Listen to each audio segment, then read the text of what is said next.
La semana pasada habíamos visto una más de las tantas cosas que Dios hizo en la vida de Eliseo y a través de Eliseo en otras vidas. Pero ¿sabes qué? No quisiera que te quedes con las historias del Antiguo Testamento y ¡ay, qué lindo! Ese no es mi objetivo. El objetivo de esta serie es ayudarte a experimentar las ventajas de tener el otro lado, ese mundo sobrenatural a nuestro alcance. Entonces, de nada me sirve haber predicado todas las semanas anteriores buscando que tú creas que es posible, si solo va a pasar como una serie y ha sido una serie de lindas historias. Qué bonito lo que pasa en la Biblia, pero no lo logramos vivir a nivel personal. No quiero que eso suceda. Quiero que salgamos de aquí convencidos de que todo es posible para el que cree. ¿Sí? Y para eso quiero contarte que un par de años atrás, cuando estaba comenzando el año, producto de una serie de actividades que tuvo que hacer mi esposa, se lastimó el brazo izquierdo. Se lo lastimó tan lastimado que conforme iba pasando el tiempo, ella empezó a perder la capacidad de levantarlo por completo. Solo podía levantar su brazo hasta este nivel. Y yo le decía, oye amor, deberíamos hacer ver eso. Y ella me decía, no pasa, se me va a pasar. Y no se le pasaba. Y conforme iba pasando el tiempo, más bien eso empezó a generar dolor y un dolor de reflejo en el otro brazo. Y la cosa parecía que se estaba complicando. Y yo la veía a ella que ya ni siquiera podía peinarse aquí atrás, como suelen hacer las hermanas, porque los hermanos no nos peinamos atrás. Con suerte nos peinamos adelante. Sí, atrás siempre hay un chonono parado, ¿no ven? Y nadie tiene el amor suficiente para decirte está parado tu chonono, nada. Y nosotros no tocamos, sí, pero las hermanas siempre se peinan hermoso allá atrás. Y mi esposa no podía llevar el brazo hasta atrás. No podía levantar los brazos, no podía mover completamente como hacemos las demás personas. Y entonces fuimos al médico. El médico le instruyó a hacer una resonancia magnética. Y en la resonancia magnética apareció que se había roto una parte que está en el hombro que se llama manguito rotador. Ahora, de todos los nombres raros que han puesto los médicos a las cosas del cuerpo humano, no sé por qué a eso le pusieron un nombre tan ridículo. Manguito rotador. Por lo menos ténganle respeto y díganle mango rotador, pero no. Le pusieron manguito. La cosa es que según el criterio del médico, cuando está roto hay que hacer cirugía porque tienes que coser los tendones y los músculos que están en ese manguito para volverlos a fijar en su lugar, y luego hay que hacer fisioterapia para que todo eso recupere, hasta que eventualmente quizás un 90-95% del brazo pueda volver a la normalidad. Pero el médico nos dijo, hay tratamientos novedosos, podemos ponerle células madre y con eso tratar de evitar la cirugía y esperar que el cuerpo regenere por su propia cuenta. Y estábamos a punto de entrar en una ola de COVID, entonces mi esposa no quería entrar a cirugía en época de COVID, entonces lo dejamos pasar. El médico nos dijo que no era tan mega urgente, pero que lo hagamos. Cuando pasó la ola de COVID, mi esposa decidió consultar una segunda opinión. La segunda opinión revisó la placa de la resonancia magnética, le sacaron una radiografía y le dijeron, evidentemente, el manguito rotador está roto. Para empezar, te haremos unas infiltraciones. Entonces le pusieron corticoide, súper campeona y macha. La Carly se dejó pinchar con unas agujas así enormes. Yo la veía sufrir y estábamos a punto de comenzar un ayuno.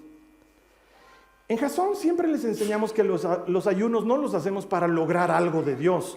No es que yo ayuno y Dios me da algo. No funciona de esa manera. El ayuno te alinea con Dios. Pero siempre es bueno entrar al ayuno con un propósito. Entonces mi propósito para ese ayuno fue, Señor, voy a orar porque la sanes a la Carly. Creo que puedes hacerlo.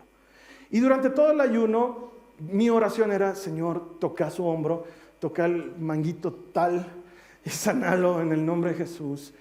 Y pasó el ayuno y pasó el tiempo y la Carly no recuperaba la movilidad. Se le formó lo que se llama una bursitis, que es una inflamación de unas bolsas que tenemos aquí en los brazos, que le causaba mucho dolor. Y volvimos a ir a un tercer especialista. El tercer especialista lo revisó, le dijo evidentemente la bursitis está. pero quiero hacerte una ecografía porque ese manguito rotador está raro. Ahora, yo digo, ¿por qué los médicos son así? Sí, o sea, si vas a ver algo bueno, ¿por qué dices raro? Pero no sé. O mejor no digas nada. No, tú solo anda a ver y luego me cuentas. Pero bueno, entonces le hacen la ecografía a la Carly. La doctora ve los resultados y le dice, mira, no lo puedo explicar, pero tu manguito rotador no está roto, está sano. Entonces probablemente la doctora no lo podía explicar, pero yo sí que sabía qué era lo que había pasado. No es posible que una resonancia magnética y unos rayos X te digan una cosa y en la ecografía luego salga otra cosa. Bueno, para hacerte corta la historia, la Carla ha tenido que pasar por muchas fisioterapias para reducir la bursitis y ha tenido que pasar por muchas inyecciones para aliviar el dolor, pero el manguito rotador que estaba roto no está roto, está completamente sano y yo sé por qué sucedió eso. Y como esa historia, tengo decenas de historias en las que te puedo contar que algo estaba mal y luego estuvo bien. Y que los médicos dicen, no lo puedo explicar, pero esto está bien. Ahora, decenas de veces que me ha pasado en mi vida. ¿Por qué? Porque el otro lado está ahí a tu disposición, la tuya y la mía, para todo aquel que cree, para todo aquel que cree. No quiero que nos salgamos de esta serie pensando que son unas lindas historias de Eliseo, porque Dios quiere hacer algo en tu vida. Quiere que tú y yo entremos en ese mundo sobrenatural.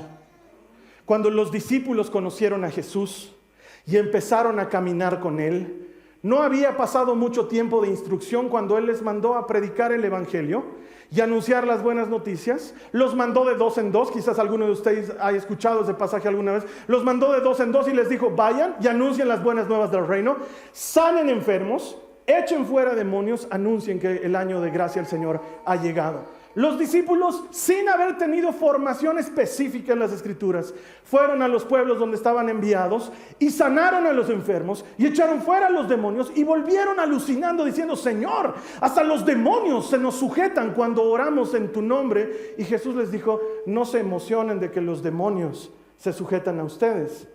Emociónense de que sus nombres están escritos en el libro de la vida. Si los discípulos podían hacerlo, ¿qué nos impide a nosotros hacer lo mismo? ¿Por qué somos la clase de cristianos que necesitamos que alguien más crea por nosotros?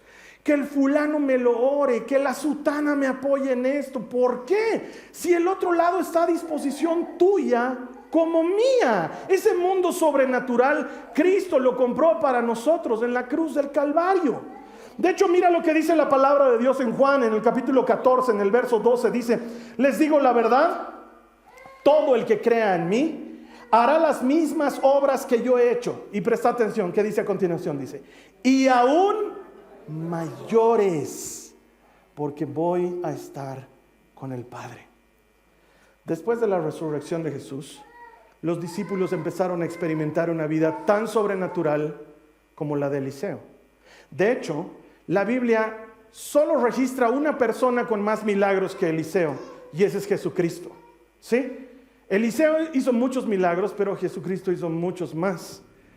Y como que pareciera que se queda en él, porque finalmente es el Hijo de Dios y no sé qué, pero luego empiezas a ver que los discípulos empiezan a hacer cosas bastante milagrosas, diría yo. Como Pedro resucitando a una muchacha.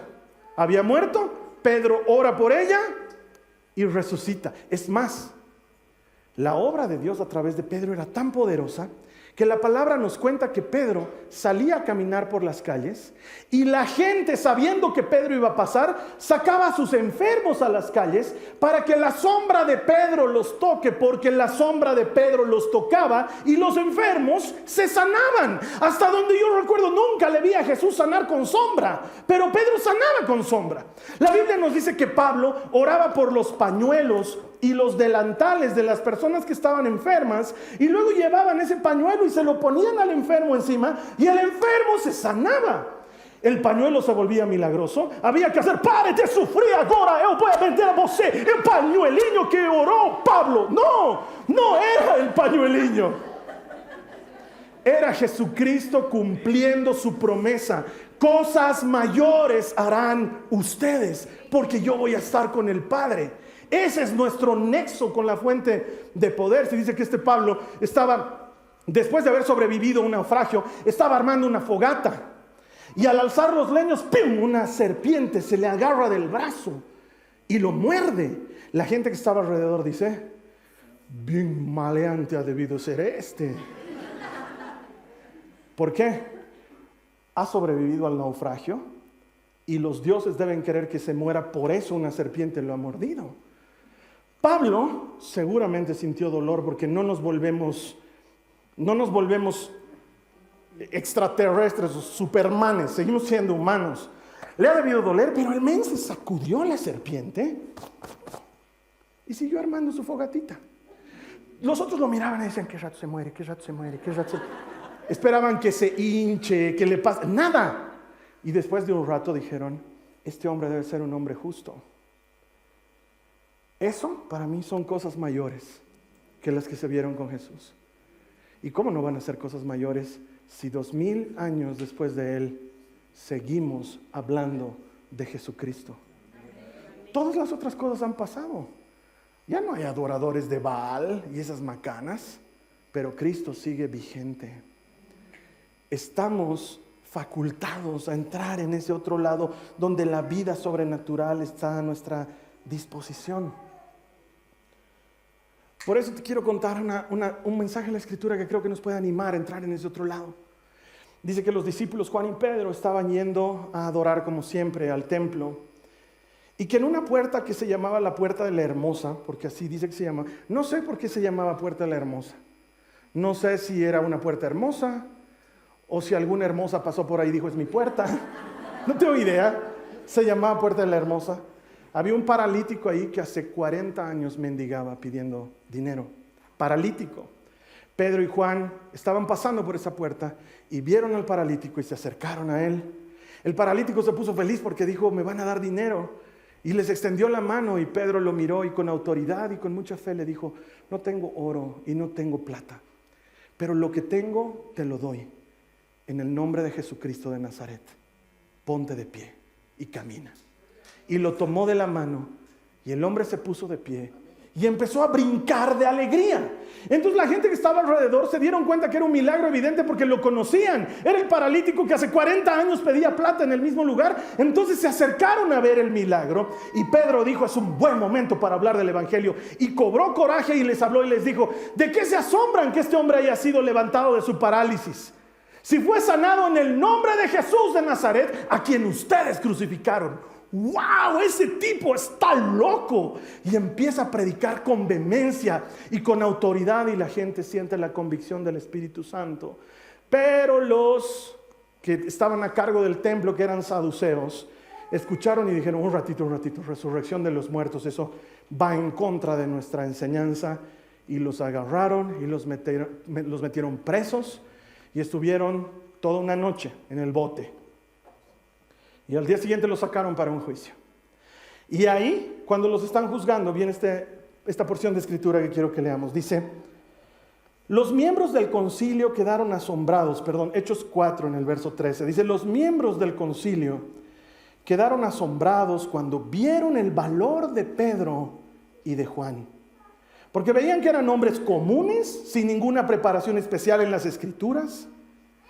También los identificaron como hombres que habían estado con Jesús. Este milagro que era evidente y que ellos no podían negar, lo había realizado un grupo de gente común, como tú y como yo. No era el gran profeta Eliseo, el varón ungido del Señor. No era Jesús, el Hijo de Dios, el Mesías. Eran unos pescadores, eran unos obreros, era gente normal, de clase media, sin formación en las escrituras, que acababan de ejecutar un milagro evidente. Y eso debería enseñarnos a ti y a mí que este mundo sobrenatural, este otro lado, ha sido desbloqueado, está disponible para gente que tiene, primero, valor, Dice que reconocieron, estaban asombrados cuando vieron el valor de Pedro y de Juan. Entrar al otro lado requiere que seamos audaces en nuestra fe. Requiere que creamos cosas que parecen imposibles y nos arriesguemos a ir en pos de esas cosas, porque eso requiere coraje, requiere valentía, porque no quiero que seamos la clase de iglesia que insulta a Dios con una fe mediocre, que nuestra única oración es bendice nuestros alimentos, que nos vaya bien mientras viajamos, cuando Dios nos está diciendo que podemos orar por cosas mayores. Pero entiendo que se necesita valor para orar por cosas mayores, porque miles de cosas pasan en mi cabeza. He visto decenas de pasajes como los que les he contado de mi esposa, y la siguiente vez que tengo un problema digo, ay, ¿ahora qué voy a hacer? Y alguien debería zamarronearme y decirme, Carlos Alberto, ¿cuántas veces has orado y el Señor ha respondido? Pero en ese momento dudo, en ese momento soy cobarde, en ese momento me olvido de las cosas buenas que ha hecho el Señor. Pero luego oro y el Señor hace otro milagro y doy otro testimonio y luego me vuelve a pasar lo mismo. Hay que coger el valor como una buena costumbre, porque caminar por fe es caminar por donde no hay evidencia. Pero nosotros tenemos evidencia de un Dios fiel y bueno que responde las oraciones de sus hijos. O sea que hasta nuestro camino es más fácil. Los discípulos realmente tuvieron que hacer camino para nosotros. Nosotros estamos caminando por esa senda una y otra vez. Es como esta película de los cazadores del arca perdida, Indiana Jones, has debido ver. Está buscando el arca del pacto, ¿sí? Como si pudiera encontrarla. Y en una de las pruebas que tiene que pasar en el templo ese, se encuentra con que tiene que pasar una prueba de fe. ¿Cómo es esto? Y curiosamente el cine de Hollywood nos muestra que Indiana Jones recuerda pasajes de las Escrituras. Y dice, la fe es la certeza de lo que se espera, la convicción de lo que no se ve. Y delante de él tiene un precipicio. Lo que se ve es precipicio. Pero él dice fe, lo que no se ve. Y él decide dar un paso al vacío. Y la magia de Hollywood nos muestra que desde la perspectiva de Indiana, eso se veía como un precipicio, pero desde la perspectiva del espectador era un puente que había sido diseñado para verse como si fuese un precipicio. Indiana da el paso de fe y empieza a caminar sobre el puente, pero él se veía caminando sobre el aire. Caminar por fe es así. Caminar por fe es dar un paso al vacío, donde parece que no hay camino. Pero Jesucristo es el camino, la verdad y la vida. Y cada que tú y yo damos un paso al vacío, la mano que nos sostiene es la misma mano que estaba clavada en la cruz, la misma mano del que dijo, harás cosas mayores. Necesitamos ser valientes en nuestra fe, necesitamos creer lo que parece imposible. Como dice Josué en el capítulo 10 de su libro, en los versos 12 y 14, dice, el día que el Señor les dio a los israelitas la victoria sobre los amorreos, Josué oró al Señor delante de todo el pueblo de Israel y dijo, que el sol se detenga sobre Gabaón y la luna sobre el valle de Ajalón. Entonces el sol se detuvo y la luna se quedó en su sitio hasta que la nación de Israel terminó de derrotar a sus enemigos. ¿Acaso no está registrado este suceso en el libro de Jacer? El sol se detuvo en medio del cielo y no se ocultó como en un día normal. Presta atención.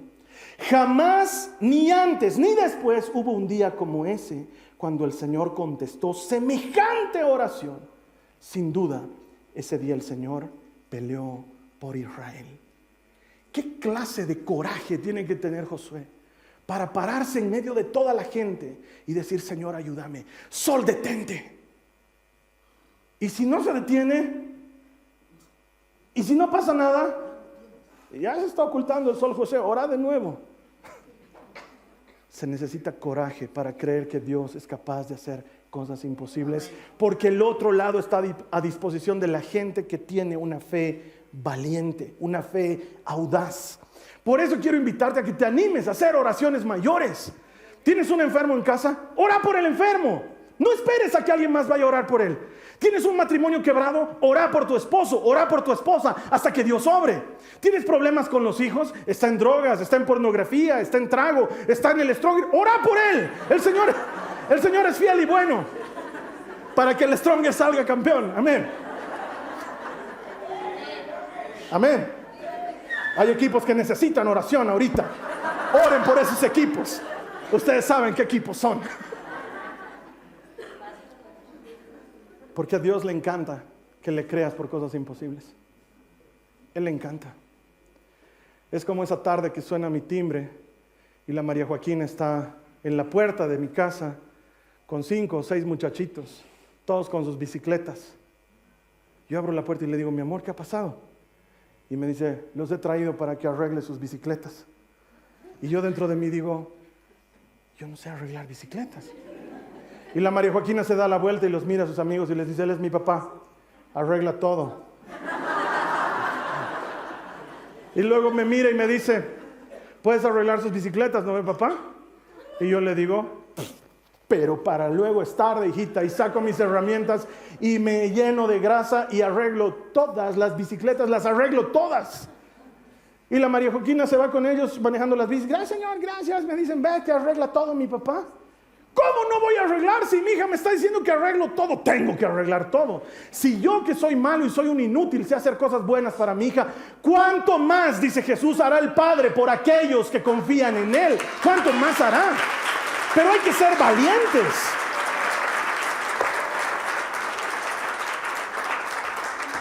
Porque el acceso al otro lado ha sido desbloqueado para los que tienen una fe audaz. Y sin embargo, nuestra fe es cobarde, ¿no ve? La volveremos fuerte. La volveremos fuerte. Porque el acceso al otro lado está disponible para gente común. Mira lo que dice Hechos 4. Dice que podían ver que los discípulos eran hombres comunes. Eso en griego, porque Hechos ha sido escrito en griego, tú lo lees y utiliza una palabra que se pronuncia idiotai. No sé si les suena familiar alguna palabra en español, yo no. Idiotai. Dice que reconocieron que eran valientes, pero eran idiotai. Eso dice la Biblia. Lo dice en forma despectiva, ¿sí? Nosotros en esta época le hemos añadido muchos componentes al adjetivo idiota. En esa época era una forma despectiva para decir gente común, pero tan común que creen cualquier fábula, que son crédulos de cualquier historieta, que no tienen la formación espiritual que nosotros como maestros de la ley superiores tenemos. Estos son unos pobres idiotas. Y sin embargo, el evangelio llegó primero a esos idiotas. Dios así quiso que fuera. Y para el mundo, muchas veces nosotros los cristianos somos unos pobres idiotas. Y no tengo problemas en que nos consideren unos pobres idiotas. Mi problema es cuando nos portamos como idiotas. Porque a veces los cristianos nos portamos como unos idiotas. Cuando salimos a decir que la tierra es plana, por ejemplo. ¿Saben qué? O sea, si la tierra es plana porque la Biblia dice la cúpula, o sea, ni has entendido de cultura hebrea, estás hablando macana. Por tu culpa nos estás haciendo decir idiotas por lo incorrecto. Porque que me digan idiota por seguir a Cristo, idiota con orgullo. Pero que me digan idiota por la tierra plana, por favor. A veces los cristianos somos unos idiotas porque hablamos de idioteces. Pero en este caso, a este grupo de idiotas, gente sencilla, es a quienes llegó primero el evangelio. Porque de idiotas tenemos poco. Los más grandes pensadores de la historia de la humanidad han sido cristianos.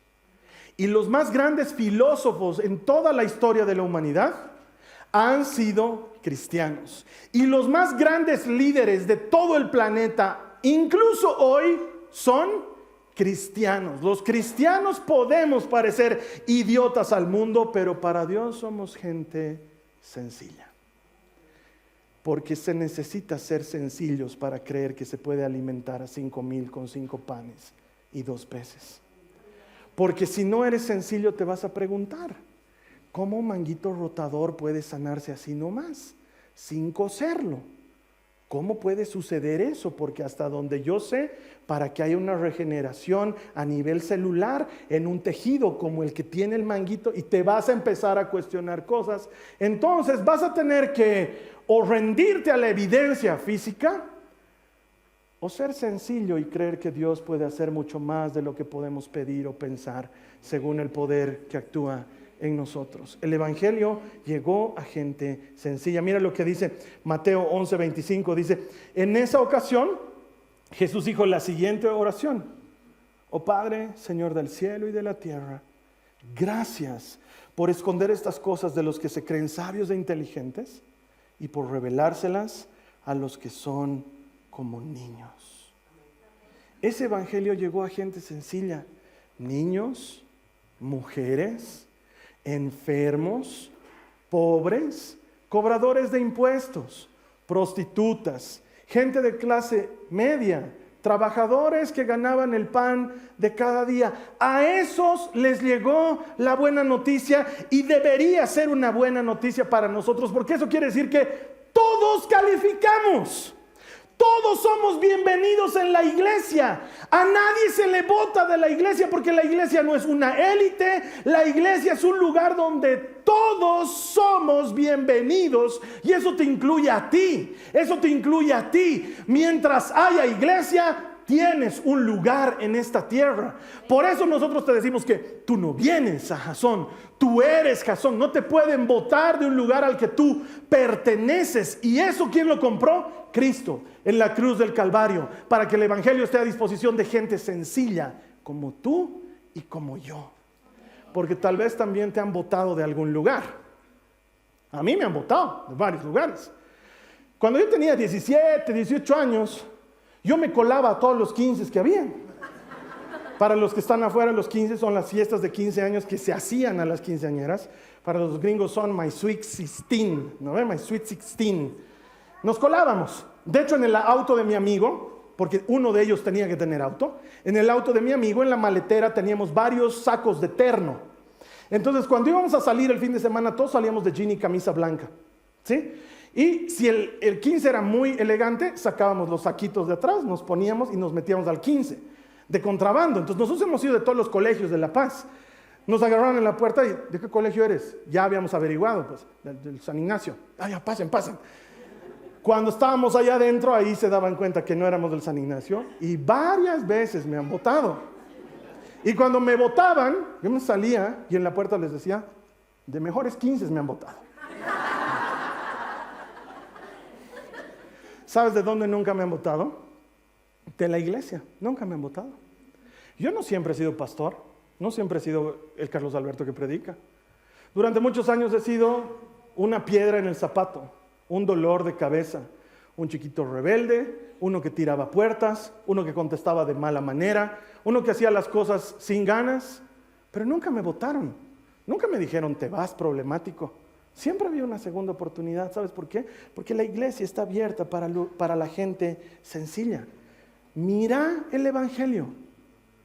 Un niño para que sus panes y sus peces alimenten a más de 5,000 personas, sin contar mujeres y niños en ese lugar. Una mujer samaritana, desplazada por ser mujer, desplazada por ser samaritana, desplazada por haber tenido 5 maridos, fue la evangelizadora de toda la región de Samaria. Gracias a ella, el Mesías fue conocido en toda esa región. ¿Cómo vamos a negar que Jesús está abriendo las puertas a gente sencilla cuando vemos ejemplos como ese? La Biblia nos dice que todos calificamos. ¿Quién fue el predicador principal en la prédica más exitosa en toda la historia de la humanidad? Un humilde pescador, parado delante de 3,000 hombres, diciendo: varones de Jerusalén, escuchen, el reino de Dios se ha acercado. Él quiso que sea así. Él quiso usar a gente sencilla. Y tal vez te ha pasado. Tal vez alguien se ha enterado que te has vuelto cristiano o cristiano y ha empezado a hablar de ti. ¿No te ha pasado? Que dicen: ay, la fulana se había vuelto cristiana. Pero si era tan fácil ella.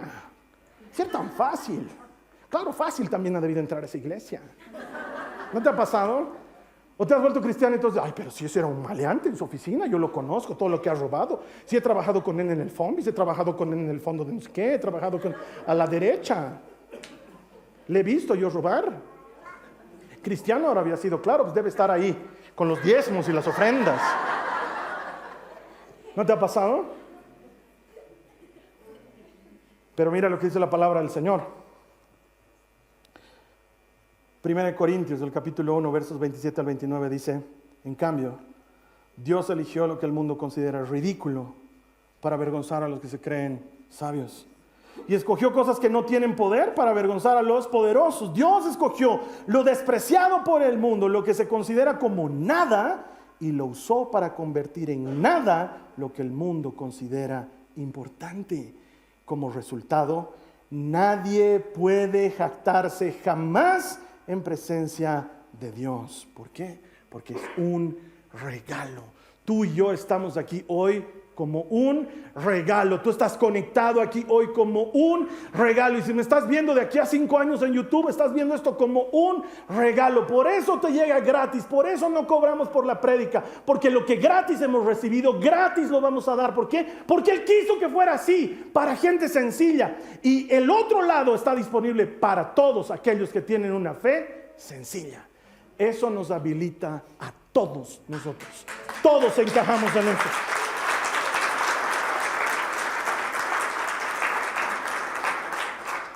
Además que no eran maestros de la ley. Juan y Pedro no eran maestros de la ley como los que los estaban juzgando. De hecho, reconocen que ellos eran gente común, sin ninguna preparación especial en las Escrituras. Pero no quiero que me malentiendan, hermanos, porque eso no significa que debemos menospreciar o dejar de lado la preparación en las Escrituras. Porque no conozco mejor manera de conocer al Dios de Israel que leyendo sobre el Dios de Israel y orando con el Dios de Israel sobre las Escrituras. Jamás menosprecies lo que podemos hacer cuando nos encontramos leyendo eso que es más que un libro. Entonces la Biblia no se está refiriendo a que hay que hacer la clase de hermanos que no leen las Escrituras, porque de hecho estamos haciendo un alfa para jovencitos que se llama Alfa 2. Y les estamos enseñando a leer la palabra de Dios. Y nos hemos encontrado con 2 problemas muy graves. Número 1, esta generación no le gusta leer, no lee nada. Y encima las redes sociales contribuyen a que hasta los videos ahora los puedes poner en doble velocidad para que duren menos. Entonces no les gusta leer y desde luego no leen la palabra. Y quizás aquí debo jalarte la oreja. ¿Cómo quieres que tus hijos lean la Biblia si no te ven leyendo la Biblia? Porque tal vez el problema es que nos gusta la Biblia cuando alguien nos la cuenta desde una prédica, pero no pasamos tiempo en las Escrituras. Entonces ellos no eran formados en las Escrituras, pero pasaron tiempo con Jesús. Los maestros de la ley los estaban evaluando por un conocimiento racional, porque los maestros de la ley eran expertos en la ley de Moisés, conocían las Escrituras de memoria, pero ¿sabes qué? Se estaban perdiendo a Jesucristo por 15 centímetros. Porque una cosa es conocerlo racionalmente, pero otra cosa es conocerlo personalmente. Y si algo tenían los discípulos, quizás no era sobrado conocimiento de las Escrituras, pero habían conocido a Jesucristo. De hecho, la Biblia nos dice, también los identificaron como hombres que habían estado con Jesús. Se notaba que habían estado con Jesús. Y algo que nadie puede discutirte jamás es cuando tú has tenido un testimonio personal que evidencia que Cristo es parte de tu vida. Tener una relación personal con Jesús es indiscutible. Porque ¿sabes qué? Me pueden decir idiota, pero no me pueden discutir que converso con Jesús, porque yo lo experimento y no hay manera de que me puedas discutir eso. Y quizás digas, el Carlos Alberto está loco porque habla con su amigo imaginario, pero hablo con él. Eso no me puedes discutir. Para ti será mi amigo imaginario, pero yo hablo con él. ¿Sabes cuál es el problema? Que mi amigo imaginario sigue sanando enfermos, sigue rescatando jóvenes, sigue sanando heridas, sigue remendando matrimonios rotos, sigue haciendo las cosas nuevas. Te cuento que mi amigo imaginario es menos imaginario de lo que crees. Y no me puedes discutir porque yo lo vivo. No podemos discutirles que han estado con Jesús. Eso no se los podemos discutir. Es evidente que han estado con Jesús. Y quizás alguna vez te enfrentes a esta situación. ¿Cómo eres capaz de seguir al amiguito imaginario? Yo te digo, ¿Jesús es realmente un amigo imaginario? 2000 años después seguimos hablando del amigo imaginario, porque a lo mejor sí es un amigo imaginario y entonces ha tenido que estar loco. Jesús ha tenido que estar loco. El problema de afirmar que Él haya sido un loco es que no conozco jamás en la historia de la humanidad el testimonio de un loco que haya durado más de 2000 años y siga cambiando vidas. O sea que probablemente no haya sido un loco, pero quizás, quién sabe, haya sido un mentiroso. Tal vez Jesús no estaba loco, pero tal vez era mentira lo que Él decía. Tal vez sus discípulos se las han ingeniado para escribir cosas maravillosas de Él, pero ninguna era verdad. Todas hayan sido mentiras. Sin embargo, hay un problema con eso. No he sabido de gente que esté dispuesta a dar su vida por una mentira. Y lo más curioso de esto es que a través de la historia, no solamente 12 sencillos carpinteros, pescadores, cobradores de impuestos de la Jerusalén de esa época dieron su vida de la forma más horrorosa por esta mentira, entre comillas, sino que lo más curioso es que a través de la historia, durante siglos, los que hemos conocido a Jesús por el testimonio de esos 12 humildes hombres, hemos y seguimos dispuestos a dar nuestra vida por esa mentira. Y hasta donde yo sé, la gente no da su vida por una mentira. Entonces, si Jesús no estaba loco y si Jesús no es un mentiroso, probablemente lo único que queda decir es que Jesús es quien realmente decía ser el Hijo de Dios, el Mesías, el camino, la verdad y la vida. Y eso solo lo experimentamos los que estamos con Él. Porque sí, no soy especialista en nada, hermanos. Me ha tocado desde muy jovencito ir a hospitales, a clínicas, a orar por enfermos. No sé nada de medicina. No entiendo todavía la medicina y estoy lejos de comprenderla. No sé cómo hace el ibuprofeno para entrar a tu cuerpo y hacerte feliz. No tengo idea. No lo sé. Pero eso no me ha impedido acercarme a orar por enfermos y creer que el Señor los puede sanar. Y sí, algunas veces la persona se ha muerto. Pero han sido tantas otras incontables veces en las que he escuchado a los médicos decir, no tengo explicación, algo ha sucedido que no puedo explicar. Antes de casarme, he orado y he aconsejado a decenas de matrimonios sin haber estado casado. ¿Sabes por qué? Porque no era el entrenamiento especial en matrimonios lo que hace la diferencia. He estado con Cristo, sé lo que Él haría. Lo he conocido personalmente, sé lo que Él haría. Y eso hace que tú y yo califiquemos. ¿Sabes por qué? Porque probablemente no somos especialistas, pero yo quiero ver las manos levantadas de los que han andado con Cristo. ¿Quiénes aquí han andado con Cristo? Si tú has andado con Cristo, te cuento que calificas. ¿Quiénes aquí han andado con Cristo? Deberíamos estar satisfechos y orgullosos de haberle conocido. ¿Por qué? Porque los discípulos habían caminado con Cristo. Eran unos pobres idiotas que habían caminado con Cristo. Y esa es toda la diferencia. Nos pueden decir pobres idiotas, que nos digan, pero no pueden negar que andamos con Cristo. Hay algo que no pueden negar y es que charlamos con Él. No me avergüenzo del Evangelio, porque es poder de Dios para derribar fortalezas. No me avergüenzo del Evangelio, y aunque me digan loco y aunque me digan fanático, no me avergüenzo del Evangelio. Ay, Carlos Alberto, parecías un tipo inteligente, Carlos Alberto. Hagamos una prueba. Nos moriremos. Nos moriremos. Llevaremos la prueba hasta el extremo, hasta la muerte, muertos. Y cuando nos muramos, veremos qué pasa al otro lado. Si mi amigo imaginario había sido imaginario, vamos a despertar al otro lado, cual sea este otro lado. Quizás no hay amigo imaginario. Y tenías razón. ¿Y cuál es la diferencia? Ninguna, porque finalmente yo he vivido una vida de paz, tratando de hacer lo que es correcto, obrando conforme a lo que el libro de mi amigo imaginario decía que era una buena conducta. Y tal vez, no sé, nos reencarnemos, tú en árbol, yo en perro, con la consiguiente que puede pasar entre un árbol y un perro.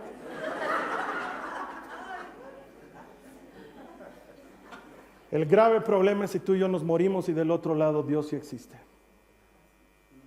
y yo tenía razón y tú no. Hasta por descarte, Cristo es la respuesta. No me avergüenzo de que me digan loco, un pobre idiota, pero hay algo que no pueden negar. Tengo una relación con Cristo. El acceso al otro lado ha sido desbloqueado para los que tienen una fe personal. Y tú no estarías hoy en este lugar o conectado en línea si no tuvieras una relación personal con Cristo. O sea que esto aplica para ti. ¿Quiénes aquí han estado con Jesús? No me están escuchando. ¿Quiénes aquí han estado con Jesús? ¿Quiénes pueden decir yo he estado con Jesús? Entonces calificas, entonces puedes cosas mayores. La Biblia dice que puedes cosas mayores. Así que quiero que digas conmigo, puedo. No, tienes que decir puedo. ¿Por qué? Porque Él ha dicho que puedes cosas mayores. Anda a orar por el enfermo, anda a rescatar jóvenes, anda a sanar matrimonios, anda a transformar vidas. Haz lo que te toca. ¿Por qué? Porque puedes.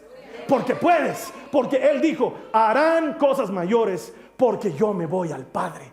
Tenemos contacto directo con la fuente. No me sirve de nada que la serie sea las historias bonitas de Eliseo haciendo flotar hachitas. ¿De qué me sirve eso? Si tu hacha va a seguir hundida. ¿De qué me sirve eso? Si tu vida va a seguir hundida. O puedes hacer la diferencia y creerle al Maestro de Nazaret. Y orar por ese enfermo, orar por esa situación imposible, orar por tus enemigos, utilizar tus armas espirituales y luego ver cómo Dios cumple su palabra una y otra y otra y otra vez hasta que Él regrese a llevarnos con Él.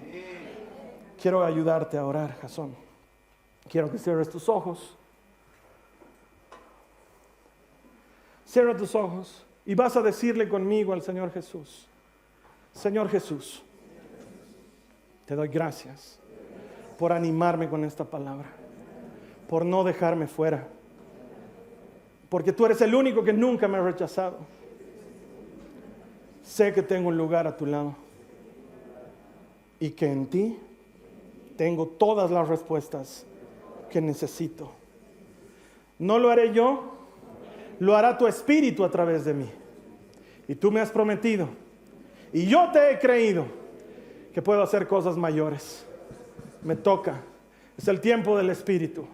Es el tiempo de la iglesia. De sanar enfermos, de echar fuera demonios y anunciar el año de gracia del Señor. Y yo voy a ser testigo una y otra y otra y otra vez. No es una declaración, es confianza en tu palabra, que lo que tú dices es verdad para mi vida. En el nombre de Jesús. Amén, amén y amén.